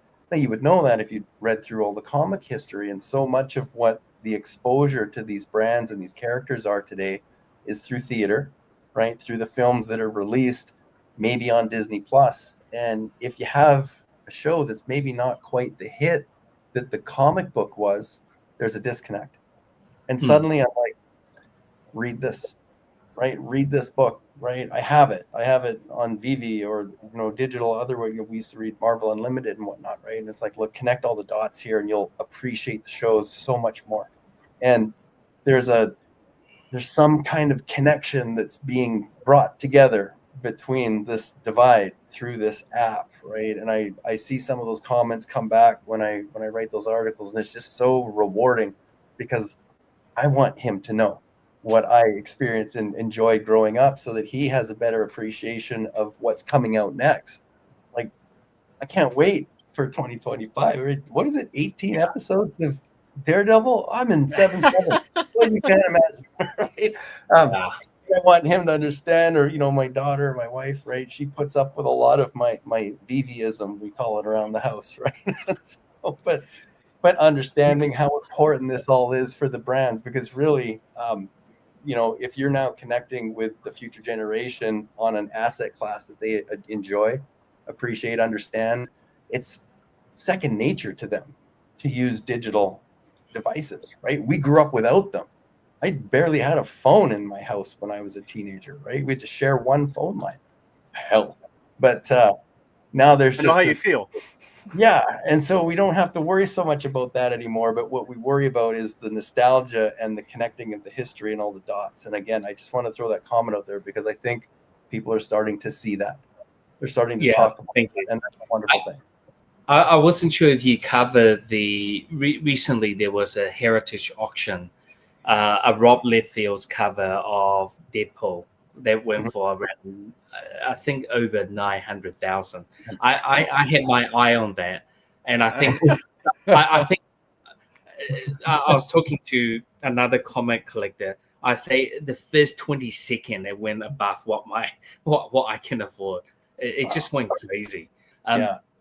And then few weeks after that or days after that, I'm not sure if you saw that the Wizard of Oz, one of the shoes for the characters who wore it went for in heritage like 29 million or 20 something million, close to 30. Yeah. It just mind-blowing type of pricing. I mean, and that's going back to like nostalgia. These are one of one, the first real true appearance, and we really do see that digital will have that type of pickup. You know, it's just a matter of time. We're still at the very early stage of it, and I think like even Marvel #1 comic, they printed hundreds of thousands of copies of them. 880,000. Yeah, I mean, full run. Yeah, Can't remember. And you're looking at it today, the survival of the, well, there's no 9/8 as such, but anything that's a greater, than 6 or 7, it's nearly in the 7-figure mark. So raises people pay just for a piece of one of the pages in the book, not even the whole book. Like, let me just bid on a section. Yeah, it's incredible. Just one page or one panel of the book. Or a panel, right. Yeah, they were buying per panel. So just and people are buying it, and I think a lot of them don't actually buy it for investment. Most of the collector I know, they buy it because they want to own it and it was part of their life. And that's why it is. They're going to pass it down their family. They're not buying it because they know tomorrow they can flip it for more or not. We talked about this the other day, right? And then I got it took me a while, but I finally got my Fantastic Four #1 secret rare, which I'm going to be chasing one for over 3 years, right? And my mint number showed up for my birthday because they were 5 digits, right? So I got the year and the month, and I always shout out Clever Jerk because he helped me put this together. And but again, right? That's going to him. That's going down to wherever longevity we can push that product. Or that to me was just one of those moments where, as a collector of these types of things, right? To me, that's a very unique mint number that would mean nothing to anyone else. But when it popped up at the floor, I was like, oh, how do I get this? How do I do this? There's talks about more Fantastic Four movie coming out. I only recently got a real low grade of the physical book of Fantastic. I wanted for maybe. I've been sitting on it for like 10 years, going, "Oh, should I buy it?" The price went up, right? During I want that problem. That's a good problem. Yeah. And the physical retail for these comics have came down quite a bit in recent months. So I was only recently was able to get a very low grade of that book. And once again, there was a grail book I wanted. I do own it on VeVe, but I wanted that physical one as well. So I can, I don't know why. As part of that collector mindset, you have to have it. It's very cool.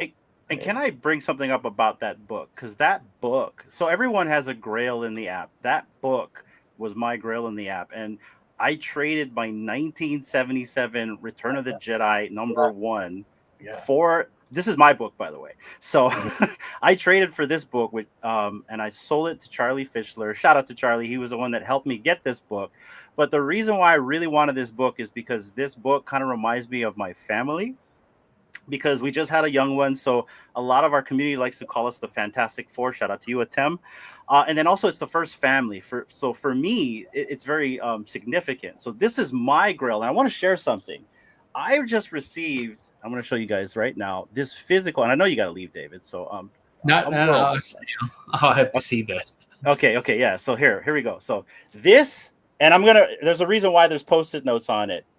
Nino, But I want to read this to you guys, okay? I'm going to read this to you guys, and then I'll explain the significance. So Nino writes, Merry Christmas, Hinano. Hearing you speak reminds me of home and why I appreciate life. He used to live down here where I'm from. Thank you for being genuine through the ups and downs of all our crazy lives. I am proud to know you, call you a brother. I know you and Dee will continue to touch people in ways only God has planned. This is just the start. And he likes to use his catchphrase, ooh. But anyways, I wanted to share this message because then there was a post-it note behind there that says, that's David Yu's signature below. And so I wanted to show that the fact that my favorite book also has a signature from you right here. And I'm hoping I can get this graded. But I wanted to share this because this book, as well as the VeVe collectible, is very significant for me personally. This is my grail. It's not like partners or anything. Like this is my grail. I can be happy and not turn the app on again because I got the one I wanted, not because I want the value proposition, because I really, really wanted it. And so now I have a book that's paired with it, and it's got your name on it. So I wanted to share that. Yeah, thank you. Let's go. Yeah, Fantastic Four is definitely, very good. Mhm. Yeah. I know he was so excited when he got. He's like, "No way!" I was. So yeah, he was like a little kid again. And Chris knows because Chris also helped me with Charlie to get the Fantastic Four. So it took a village to help me get this. So yeah, and I kind of wanted to bring up this story because this is back to what I said about hanging out in the comic shop, hanging out with your friends. This is what digital collecting has done to us. My wife has never collected comic books until she got into your app, David. She's always wanted to in the past, but she never did. And so now I've got like 20 short boxes behind me. Half of those are not mine. They're my wife's. My daughter, she never used to like reading books. We got her into comic books. At one time we were reading comic books every day. That's changed because she's a teenager, but she got into manga. And so what blew my mind this Christmas season, David, is she never asked for any electronics. She wanted books. She wanted manga. I had to buy her 20 mangas, and I had to make sure I had the little plastics because she wants to collect them. I told her we could have bought them digitally. She's like, no. We got to get a bookshelf. I want to collect them. And that's because of this app. So I just kind of want you to know that this is kind of what has happened to us. I used to collect back in the 90s. I stopped because it wasn't cool after that. And then I got back into it through this app. I started collecting comic books again. We're reading comic books. It's become a bad habit because we got 20 long boxes behind us. It's a good habit. I wanted to just kind of express that because I know you're way past your time here, but I just wanted to let you know that this is the reason why we all congregate here. The value proposition people are here for maybe the crypto portion of it. Maybe some of us have been happy, maybe some of us haven't. I've been vocal before in the past, but at the end of the day, it's the passion that keeps us here and the friendships we've made. Anything else that you guys want to add to this before we go, Big Bro? Thank you for that. And what manga did she ask for? So she got My Hero Academia. There's a new Demon one called Slayer, Spy Family. I think Spy Family, One Piece, Jujutsu Kaisen. Yeah, and Attack of Titans. Yeah. Nice. Oh, Nice. those. Oh, Yeah. very good. Solid. Yeah. David And she's approved. waiting for those to come on the app, by the way. She told me when that happens, yeah. Let's go. So but anyways, Big Bro, go ahead. I just want to say, David, that I really appreciate you coming to this podcast. Hanano indeed to us is our third place. They allowed a lot of us to actually branch out, get out there, talk to each other and stuff like that. So you coming here today on this podcast with these two who means so much to the community, it's a wonderful thing, and thank you so much for coming. That's just it's amazing to see how much this company has grown, and we're on a beautiful ride right now. It's awesome. Thank you. Also, one more thing. I'm so sorry. So when you play Marvel Rivals tonight, do you main as Jeff or what character do you use? Just I can't share that. Okay, no problem. We'll keep that on the private chat. I got you, bro. I got your tank, bro. I got you. Oh, David, this has been awesome. I really appreciate you coming out here and hanging out with us in the podcast. It's not like I'm trying to kick you out either. I'm just trying to be very mindful of your time. You've given us way more than I thought we would get out of you. And from hearing the start of VeVe to just kind of hearing your passions of collecting, that's kind of what we're all about here. Is we're just a community podcast built by the community for the community. We hang out here every Fridays, and then we talk about collecting on Tuesdays.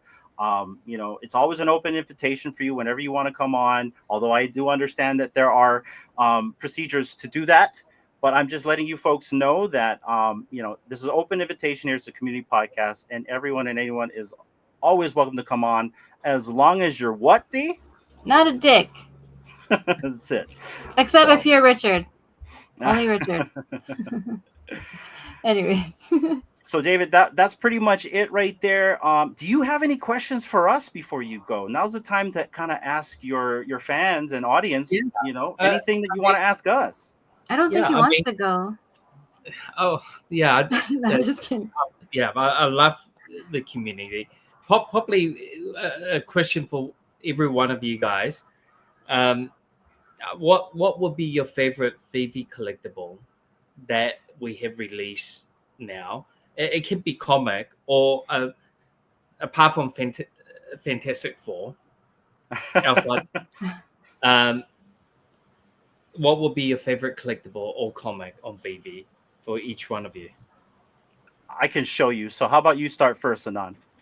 Yeah, that's easy. You already mentioned it, David. Steamboat Willie. When I got the UR, I was through the roof. I'm like, I was calling from like, you know what I got? I freaked out, and I just kept it. You know what? It's it's untainted. I'm the first one who bought it. I don't care what mint number it is. I'm not gonna get rid of it. So for a minute, I thought it was Electra. Based on That's She's second. The shirt gave it away. That's awesome. Go ahead, Chris. Oh, I'm up. Oh man, I don't have enough time. I gotta go with the Steamboat Willie. I put a set together, mint numbers around 128 for his 1928 release, and held him ever since. I just got another one tonight. Nice. The story behind it, it baffled me how that came to be. That is such an iconic piece of the history of filmmaking in one asset that we have on this app. It's beloved to me. So that's probably my NFT. I mean, close second Vader, Boba Fett right in tied, and then comic book be probably Daredevil #1. So Awesome. Yeah. Let's go. Fro? I think we know the answer. That's Yeah, it would be Electra, but she's 1.5. She's close. Yeah, my favorite is the partner statue. I landed that on the drop. I still have it. I'm the only owner. It's gone up really high. It's gone down. It's gone back up. I'm holding on to it. It's my first drop, and it's kind of my thing of every time I open the app, I know it's there. It's my first drop, so it has sentimental value to me, and I think that's what it's all about, right? You just nostalgic. It brings back feelings, memories that will always bring that to me, for me. So I love it. It's my favorite, David. Partner statue. Yeah, it's a very good one. I mean, to get Walt's likeness on it on VeVe was, that's probably the only time we're ever going to get it. Awesome. I love it. That's amazing. cool. Biggest bro? For me, it would be the partner statue, but it has not landed in my vault yet, but it will get there. But as you guys know or might not know, I don't really have that great luck hitting drops. But there was one drop that happened recently that I was very, very excited to get a good one on, and that was hitting my boy Eagle Eyes, the secret rare blue Eagle Eyes, and just the embodied, like, that's my friend. Like, like, it's really, really cool to see my friend embodied in an app. And like, for me, Decon 2022, I didn't really know anybody. I didn't really like, I was shy, didn't want to hang out. But Eagle reached out to me, and like, it was really cool with me, and I just had that friendship from then. And so when they announced it, I was like, bro, they got you the app. He was like, man, I didn't even know. I'm kind of embarrassed. I was like, no, just take the shine, man. This is all good. And then like, I was on stream, and I just like, I want the eagle. Give me the eagle, and I got the eagle. So like, that was like one of my favorite moments. It was dope, man. Yeah. Very cool. Yeah, they did make him look amazing compared to me. But you're And the he can powerful fly. one, though. You're the powerful one, though. Yeah, there'd be more to come. So watch the space. Yeah. Okay. Ooh, And D? interesting. Well, because you're talking about that drop, big bro. There was the live stream that you were in a video from Mr. Falcon, David, and you were Yes. holding the physical you. Yes. When can we get those? I Or is think that they're just gonna- like a one? I think they're gonna come online soon or something. Ooh, Wow. nice. Yeah. Yeah, that's awesome. I love Yeah. that. I got my given to me. I think I was possibly in London. I can't remember where they give me that one as a sample one. And when they were pitching to me that they own my likeness right already. So Very cool. That's Yeah. awesome. Yeah, can't wait for that to drop. yeah, so we can I think they will be announcing soon with some sort of program or if you own a secret rare, I don't know, you might get something to redeem. So stay tuned on that one. Oh, Gotcha. nice. Cool. Oh, thank you for saying that. Okay, so my favorite so in the app I usually go for more of the comics, but I saw there's we have the DC line of collectibles, and Wonder Woman has always been, she's my favorite superhero. She's like a total badass, and I used to watch her show when I was younger. And so that's my favorite collectible on the app is Wonder Woman. And I'm glad there's a lot of other DC stuff that I saw that was like really cheap in the market last night. So I went and bought a whole bunch of DC stuff Yeah, to start my collection. yeah. I mean, there's going around the Superman, right, with the new movie coming out. So he's been Can't popping wait. up in the feeds quite Yeah. a bit. Yeah, the trailer looks amazing.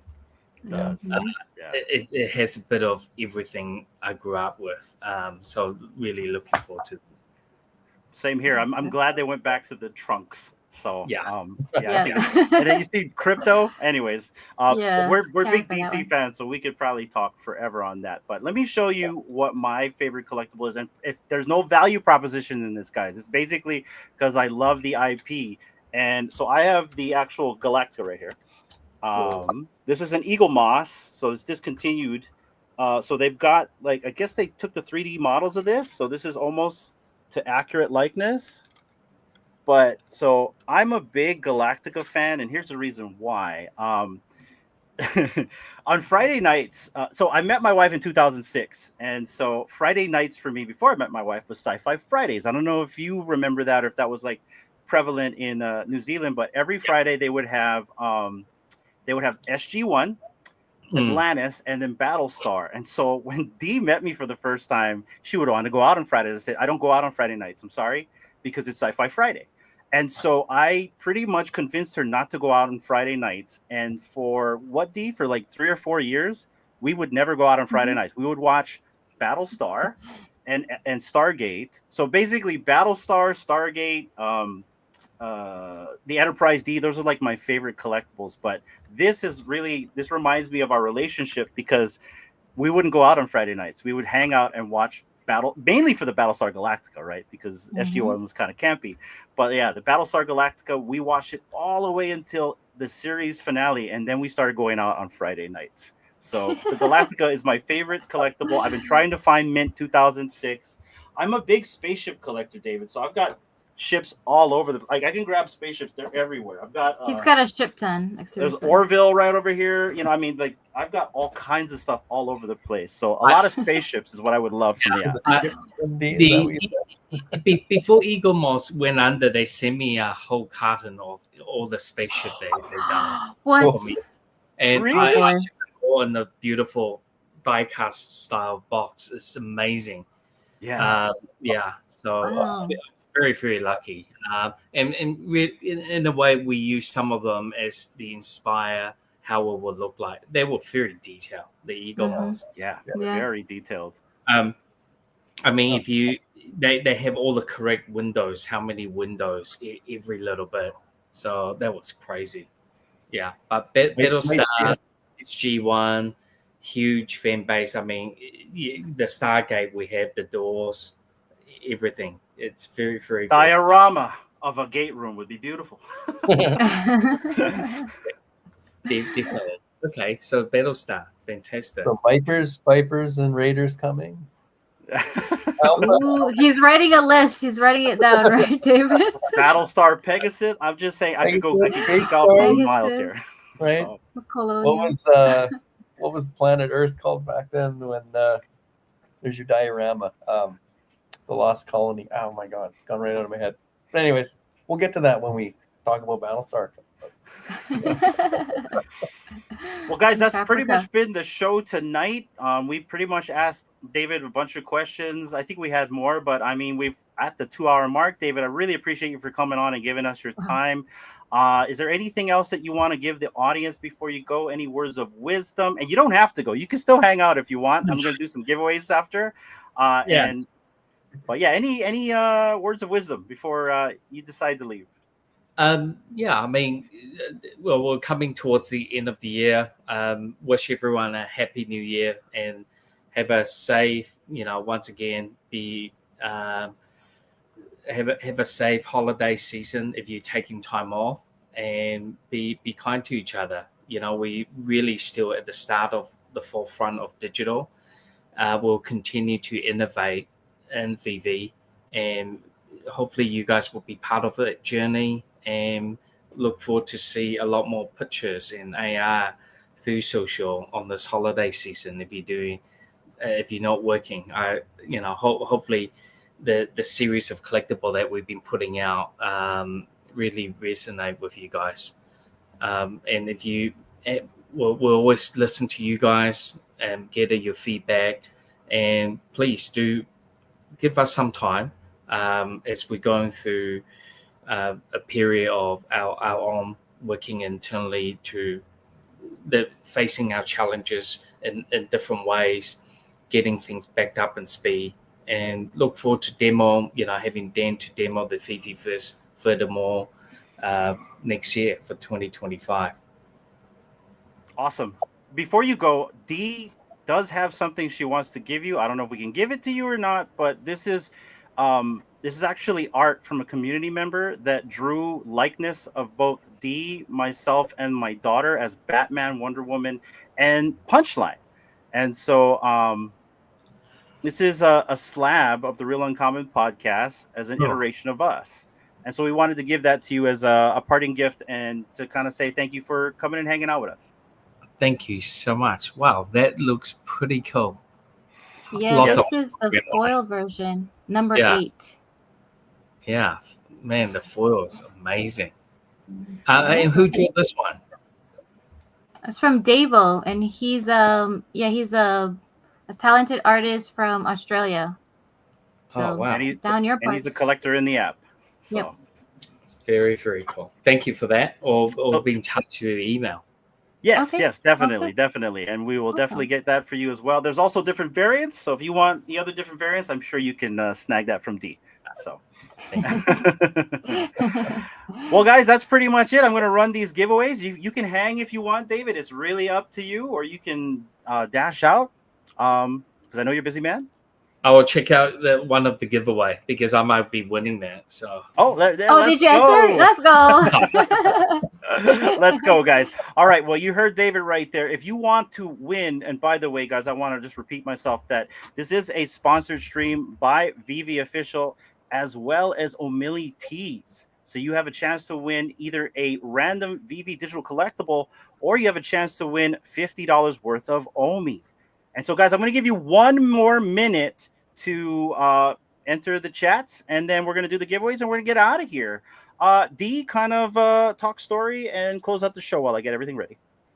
Yeah, I just want to say a huge thank you to everyone that is watching right now, that tuned in to support and chat amongst themselves in the chats. Thank you again for our mods, Raven, Shane, and Evolve for keeping an eye, and everyone seems to be playing nicely. I don't think anyone got kicked out or banned or put in timeout. Appreciate you guys on the panel, Anan, Chris, Frobro, Big Bro, and especially you, David. Thank you for your time. A great year in the making to have this happen tonight. And thank you for being here and closing out our last Aloha Friday of the year. It's been an honor to have you, and thank you so much for your time and sharing with us, and just be more personable with us, and just seeing like the man behind the title, The curtain. Yeah, the man behind the curtain, making things happen with your team. So thank you very much for that. Appreciate you. thank you. Thanks again. And with that being said, guys, good luck. The bar is gone. No more entering. This is for the VeVe digital collectible. Good luck, everybody. Let's see who is going to be the winner tonight. Who has got the juju? VeVe Fam Bam. Oh, wow. Congratulations. Those hands are for you. Congratulations, VeVe Fam Bam. I think my collectibles is in the chat, but if he's not, I will remind him and let us know what your VeVe username is, and we'll get that squared away from you. But guys, we do have one more giveaway. This is from O'Malley Tees, and this is for $50 worth of Omi. We're going to pull it again. Good luck, everybody, for the final giveaway of the night. Good luck. Let's see who's going to win. And thank you, Millie. And thank you, VeVe. Gus! See Gus! Congratulations, Gus. Let's go. All right, let's go. Congratulations, guys. I will make sure to DM O'Malley. I know he's here and he sees this, but I will do that as well. And guys, those are the giveaways. Although, Fro, I think you said you had one as well. Yeah, absolutely. If it's okay if we do one of Kryptoni's Omi hat NFTs, is that okay if we do that? Yeah. Yeah. And we can use the same giveaway tool. There it is. Yeah. It's the Omi hat NFT, courtesy of Kryptoni. It's amazing. It comes with utility. So I'd love to give that out. Let me show you guys what it looks like. That's what it looks like right there. Sorry, guys. I don't know why StreamYards keeps pushing us that way. But this is what the hat looks like right here. It is 3D. Fro, I think you wanted to give one of these to David Yu as well. Am I right? Absolutely, David. One of these is yours as well. And I'll get it over to you. I'll send it to D, and D can get it over to you. It's community member. It's 3D. It's a gorgeous NFT. And one of those ready for the VeVe-verse. Yeah, it's ready for the VeVe-verse. Cool. Thank you. So, guys, David's going to get one, and then also someone is going to get it in the chat. So, shout out to you. This will be the final giveaway of the night, and then we're going to get out of here, you guys. Really appreciate everyone for hanging out. See, again, StreamYards does it again, D. I don't know why we get pushed to the Come on, StreamYard. All right, guys, for the final giveaway of the night, the Omi Homie hat donated by Kryptoni and Fro. Let's go. The final giveaway of the night. Go. Good luck, fam. And may the juju be with you. Shout out, Kryptoni. Good luck. Bones! Congratulations, Choo Bones. choo ambassador. Let's go. Let's go, Bones. All right, guys. Tony said physical included. Yeah, Just- physical Yeah. included in this. that. Let's That's- go, matchy matchy. Is that what he did? He said physicals Yeah. included? Yeah, that's what Yes, he Kryptoni did. said. Mm-hmm. Very Shout cool. out to Kryptoni. Very Oh, cool, cool. right there. Bones has always wanted one. Nice. Let's Does that go. mean David gets a physical as well? I'm assuming there's no Well, we'll give him prejudice. time to answer and say yes. I'm pretty sure the answer is going to be yes. Yes. Guys, this has been an awesome show. I really appreciate everyone for tuning in every single Friday. We do this every Friday. I think we've only missed one Friday. We've been doing it for 1 year straight. So let's go. Final words through the panel. We're going to go to Anand, and then we'll have David end it. Anand, go ahead. I just would like to thank everyone, David, Hinano and D. You guys are so awesome. I mean, this is probably one of the best live stream I've. This my FA, so this is so awesome. My FA here as well as David. I mean, I can't ask for anything better. Thank you very much. Yeah, shout out to Anand and his first appearance on the podcast. Chris, my friend, go ahead. Oh, Merry Christmas, Happy Holidays, Happy New Year to everybody. Panel, thank you all for your time, for sharing, David, your candor and listening and answering our questions as best as you could. Thanks to everyone for coming out, the fans and the comments. It's been fun. I had a blast tonight. So I'm in a tiny little hotel room here, and the Wi-Fi didn't kick me out. So pretty good. Yeah, just very humbled to be here. Thank you. Appreciate it. You told all the kids stay off the Wi-Fi, right? Yeah, he didn't give him the password. There's no button tonight. We're okay. Funny. Bro, final words. First of all, thank you, Dee and Hananu, for putting together this amazing podcast. I mean, it's a live stream. Is probably this is how you end the year with David. I mean, good gosh, man, that's how you close out 2024. Wow. Yeah, David, thank you once again for your time, and it's been amazing to talk to you again. The chat, the community, I'm sure they greatly appreciate your time as well. And look forward to what you're going to bring us for 2025. Awesome. Let's go. The biggest bro with the biggest heart. Oh man, come on. Look, I just want to say to everybody that's in this community, you have to feel this. What's happening right now. The winds of change are here, baby. It's beautiful. I love this place. I love it. Thank you guys all for coming and behaving in chats. No one had to get nuked out of here. Much respect to you guys. And like I always say, guys, lead with love. Go out there, do something nice for somebody. You never know how that's going to change their heart and change yours. All right. So I hope something amazing happens to you today. Let's get it, baby. Let's go. Let's go. Delilah. Oh, well, you guys have pretty much said what I wanted to say, and I agree wholeheartedly with all of you. Just thank you everybody for being here, coming out and supporting, and continue to support each other, be kind to one another, and we'll see what 2025 has in store for all of us.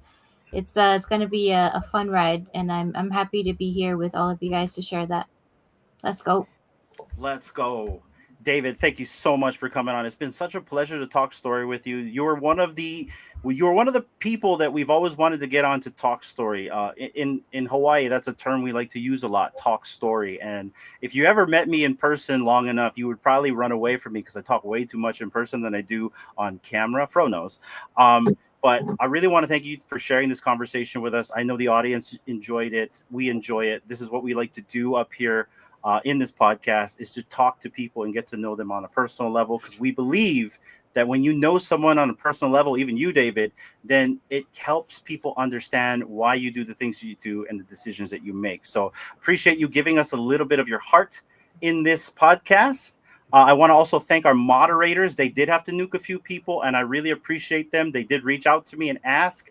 I think they did a phenomenal job in the chat. And also, I will take care of you. So look in your wallets later. David, the floor is yours. Final words for everybody. Well, thanks again for having me on. Super humbled to be here with you guys on your last show for the year. And thanks, Steve, for keep chasing me up. And even though I'm out of town, you go, well, when you're back in town, and we made it happen. And thanks for all the panelists participating. And for our fans out there, what a wonderful year to finish off. Definitely there's a lot more work for us to do. But as always, your feedback and your passion is what drive us here at VeVe. We do hear you, and hopefully in 2025, we'll achieve a lot more of those and make it off the checklist. So thank you again, and just be safe, be kind to everyone, and Happy New Year. And with that said, guys, thank you so much. Take care. Until the next time, and aloha. Bye. So here's to the brave, the ones who dare to be themselves without a care. In the digital age, let's make it clear. People is advertised, let's all cheer.